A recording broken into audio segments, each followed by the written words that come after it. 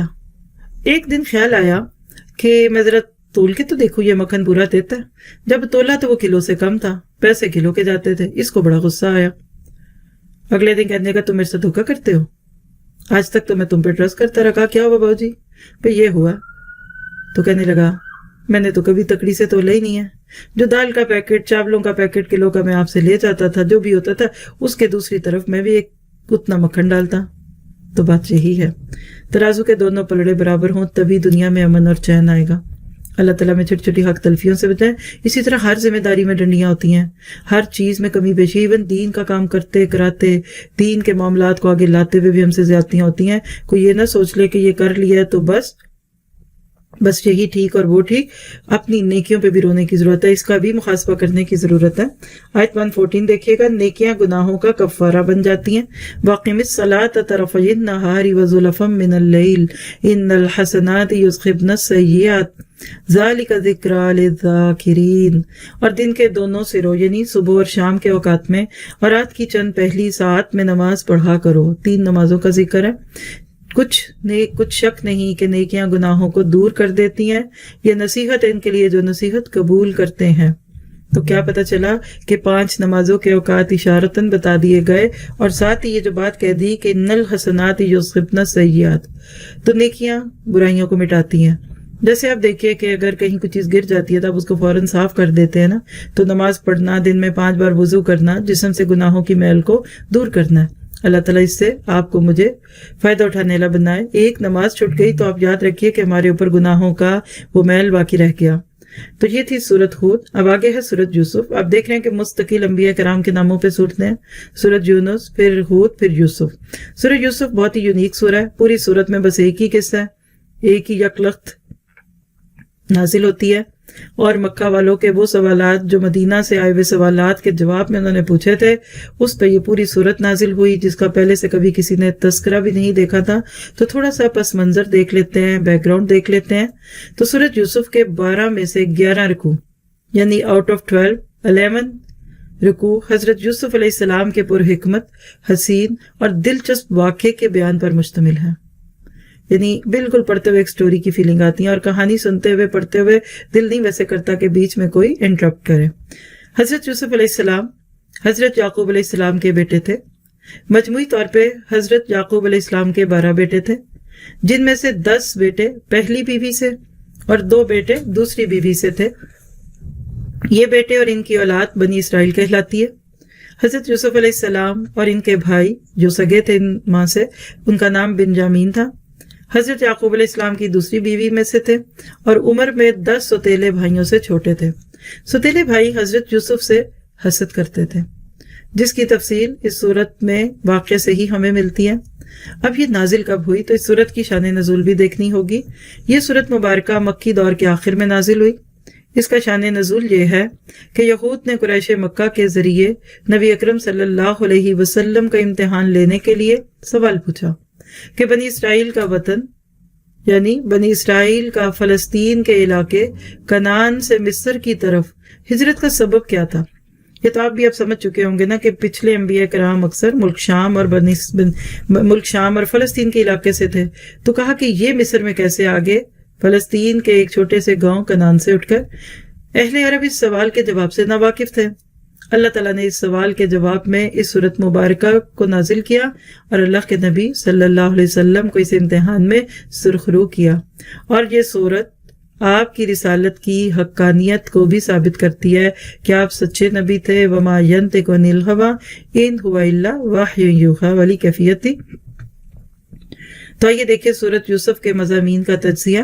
آیت 1 سے 6 تک حضرت یوسف علیہ السلام کا خوشگن خواب ہے جو بڑا انجوجل تھا۔ 7 سے 18 برادران یوسف کی سازش تھی، پلاٹنگ تھی، سوچا کیا، کیا کیا، کہا کیا، باپ کے ساتھ باتیں کیا کی، اوپر کی باتیں نیچے اور نیچے کی باتیں اوپر کرنے والا انداز ہے۔ پھر 19 سے 34 حضرت یوسف علیہ السلام عزیز مصر کے گھر میں ہیں، یعنی یوسف علیہ السلام کی زندگی کے اتار چڑھاؤ ہیں۔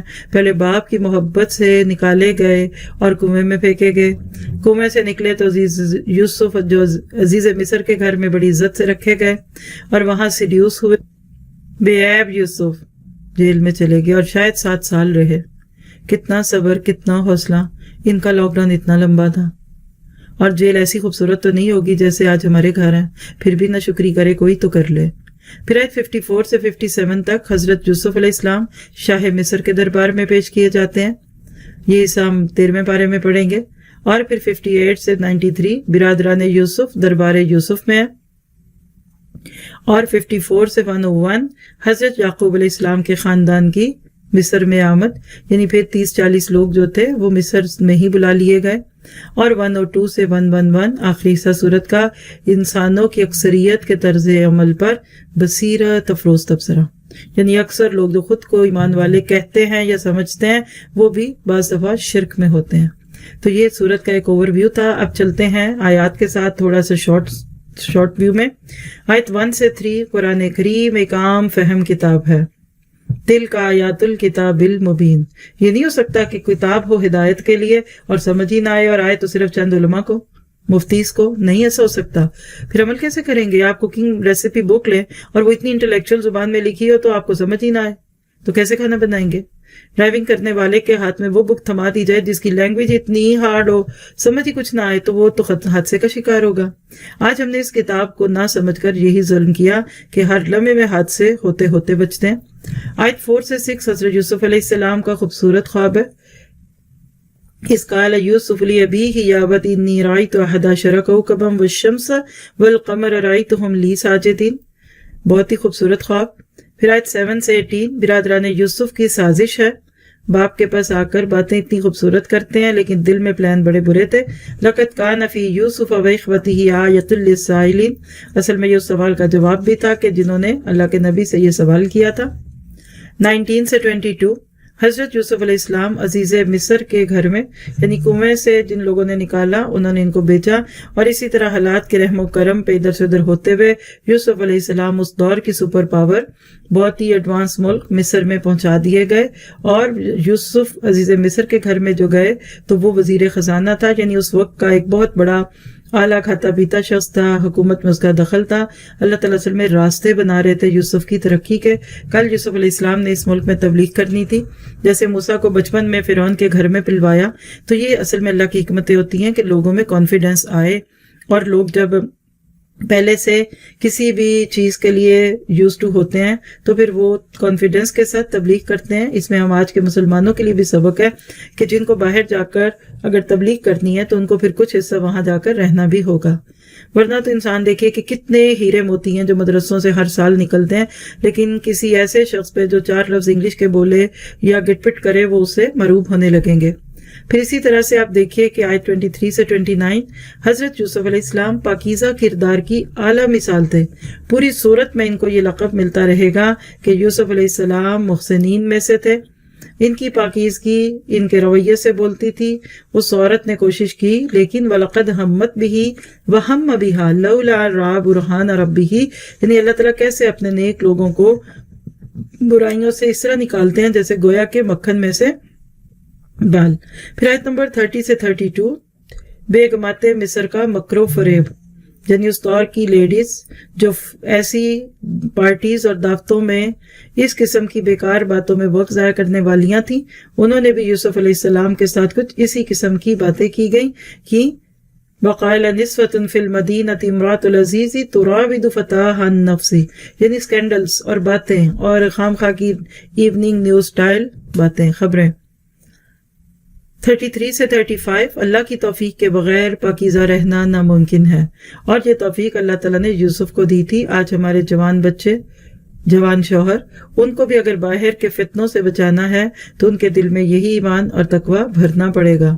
حتیٰ کہ یوسف علیہ السلام نے تو قید قبول کر لی ایسے دل پھینک ماحول سے، یہ بہتر ہے کہ اللہ مجھے لاک ڈاؤن میں کر دے تاکہ نہ میں یہ گندگی دیکھوں اور نہ میرا دل ادھر سے ادھر جائے۔ قال رب السجن احب الی مما یدعوننی الی، اور خوف اتنا ہے کہ وَإِلَّا تَصْرِفْ كَيْدَهُنَّ أَصْبُ إِلَيْهِنَّ وَأَكُن مِّنَ الْجَاهِلِينَ۔ جوان تھے، مرد تھے، انسان تھے، اٹیمپٹ ہو سکتے تھے لیکن ٹریپ بھی ہو سکتے تھے، لیکن اللہ ایسے اپنے نفس کو خود باندھنے والوں کو پھر ضرور بچاتا ہے۔ آیت 36 2 قیدیوں کے خواب۔ اچھا بندہ کہیں بھی چلا جائے یا بھیج دیا جائے وہ وہاں بھی اپنی جگہ بنا لیتا ہے۔ یوسف علیہ السلام نے قید خانے میں بھی اپنی جگہ بنا لی، اور 2 ایسے قیدی جن پہ قتل کا الزام تھا وہ یوسف علیہ السلام کے ساتھ رہنے لگے۔ وَدَخَلَ مَعَهُ السِّجْنَ فَتَيَانِ۔ پھر 37 سے 40 سے اللہ کی طرف دعوت دی۔ انی ترکت ملت قوم لا یؤمنون باللہ وہم بالآخرۃ ہم کافرون۔ اللہ تعالیٰ ہمیں تبلیغ کی یہ حکمت عطا فرمائے۔ پھر 41 سے 42 قیدیوں کے خواب کی تعبیر بتاتے ہیں اور بہت ہی وضاحت کے ساتھ بتاتے ہیں۔ یا صاحب السجن اما احدکما فیسقی ربہ خمرا، تو یہ محسنین ہوتے ہیں جو چھپاتے نہیں بلکہ اچھے طریقے سے لوگوں کو گائیڈ کرتے ہیں۔ 43 سے 44 بادشاہ کا خواب، یعنی پہلے تو قیدیوں نے خواب دیکھا پھر بادشاہ نے دیکھا۔ اس سے پتہ چلتا ہے کہ مشرک کا خواب بھی سچ ہو سکتا ہے، اور چاہے مسلمان کا خواب سچ نہ ہو اور بہت عرصے بعد پورا ہو، کسی کا فوراً پورا ہوتا ہے، تو خوابوں کا ایک پورا علم ہے، اس کو صحیح طریقے سے قرآن سنت کی روشنی میں سمجھنا چاہیے۔ آیت 45 سے 49 بادشاہ کے خواب کی تعبیر، یعنی یوسف علیہ السلام نے نہ صرف یہ ہے کہ تعبیر بتائی بلکہ تدبیر بھی بتائی، اور کوئی کریڈٹ نہیں لیا کہ تم کیوں بتاتے ہو، میں بتاتا ہوں، تمہیں یاد نہیں رہا، میں نے تمہیں کام دیا تھا۔ ہم تو ایسے تانے دینے لگ جاتے ہیں جس وقت محسن بننے کا وقت ہوتا ہے، اور مدد اللہ کی محسنوں کو آتی ہے۔ پھر اسی طرح سے 50 نمبر آیت بادشاہ کی طلبی اور یوسف کا انکار۔ یوسف علیہ السلام چاہتے تھے کہ میرے اوپر لگا ہوا جھوٹا الزام صاف ہو، پھر نکلوں گا، کیونکہ انہوں نے کل وہاں دین کا کام کرنا تھا، اور دین والے پر جب الزام لگ چکا ہوتا ہے تو پھر وہ اس کے دین کو نقصان دیتا ہے۔ تو بہرحال بادشاہ نے پھر پورا معاملہ کھلوایا اور پھر یوسف علیہ السلام باہر آئے۔ آیت 51 سے 53 بیگمات مصر کی حضرت یوسف کے حق میں گواہی، یعنی وہ ساری ہی بول اٹھیں کہ حقیقت یہ ہے کہ یوسف علیہ السلام سچے تھے اور انہوں نے ان کے حق میں گواہی دی۔ اور پھر آگے حضرت یوسف کے لیے منصب خاص ملے گا ان کو، یہ ہم اگلے پارے میں 54 سے 57 میں دیکھیں گے۔ اللہ تعالیٰ نے اس میں آپ کے میرے لیے جو ہدایات رکھی ہیں اس میں سے پہلی ہدایت لے لیجیے آیت 33 میں، یوسف علیہ السلام کا عاجزانہ طرز عمل۔ جن میں کوئی خوبی ہوتی ہے نا وہ زیادہ اچھلتے نہیں ہیں، اچھل کر نہیں لوگوں کو دکھاتے کہ ہم ایسے اور ہم ویسے۔ یوسف علیہ السلام میں یہ سب کچھ تھا۔ قال رب السجن احب الی مما یدعوننی الی وإلا تصرف عنی کیدہن اصب الیہن واکن من الجاہلین۔